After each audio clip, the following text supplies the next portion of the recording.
السلام علیکم. یو داسې اپلیکیشن تاسو ته معرفي کوم چې د هغې په واسطه تاسو کولی شئ د یوټیوب ویډیوګانې ډاونلوډ کړئ. کوم اپلیکیشن دی د سکرین په طرز مکمل معلومات هلته ګورئ. ټول نه مخکې به اول تاسو راشئ ګوګل ته. ګوګل ته چې کله راغلی نو ګوګل کې به تاسو په سرچ کې ولیکئ سنپ ټیپ. څنګه چې ما لیکلی دقسې به تاسو ولیکئ. سنپ ټیپ به ولیکئ. سنپ ټیپ کله چې م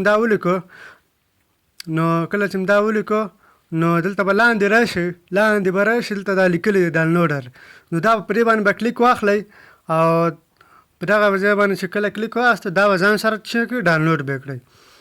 نو دلته به وګورئ پیکه ډاونلوډ په دې باندې به کلیک واخلئ. کله چې م په دې کلیک واخیسته نو دا به تاسو سره څه شي دا به ډاونلوډ شي. په دغه ځای کې به تاسو سره دا څه شي دا به ډاونلوډ شي.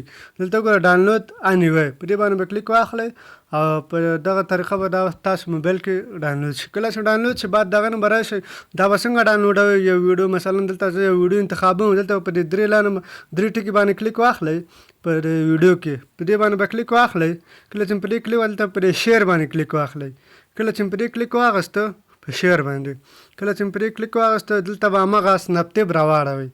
لاړ به شئ مور اپشن باندې به کلیک واخلئ. دلته به سنپ ټیپ به ووهئ نو دا ویډیو به تاسو سره څه شي ډاونلوډ به شي. دا وګورئ په هر یو سایز کې چې تاسو غواړئ HD کې مثلا میوزیک کې خالي غواړئ دا ټول تاسو ته دلته راځي. نو په دې طریقه باندې دا ویډیو ډاونلوډېږي. مننه ښه وخت.